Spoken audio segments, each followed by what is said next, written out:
Hi guys, welcome to my channel. Please like and subscribe for more videos. Sinabihan ni Annalyn si Zoe na alam naman nila na walang sekretong hindi mabubunyag at tingnan niya ang kanyang ina ngayon. Nagalit si Zoe sa mga sinasabi ni Annalyn sa kanya at sasampalin na sana niya ito.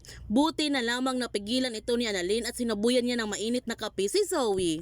Nagtanong si RG sa kanila ni Nurse Karen kung bakit sila nagkagulo. Ang sabi ni Doktora Minor, nakataka si Moira.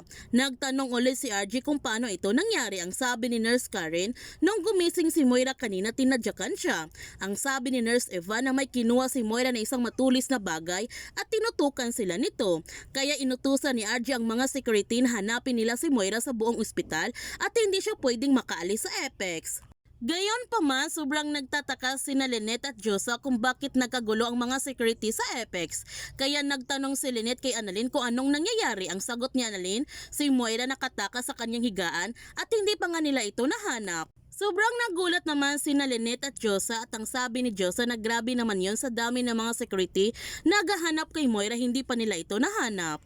Ngunit may napansin si Lynette ng isang bagay na kakaiba na posibleng pagtataguan ni Moira. Kaya dahan-dahan nila itong nilapitan ni Josa para ibuhos ang laman at gulatin na din si Moira. Tama nga ang kanilang hinala, nandoon talaga si Moira nagtatago at sobrang nagulat si Moira nung nahanap siya nila Lynette at Josa. Kaya huwag natin palalapasin ang kapanapanabik ng mga eksena sa abot kamay na pangarap.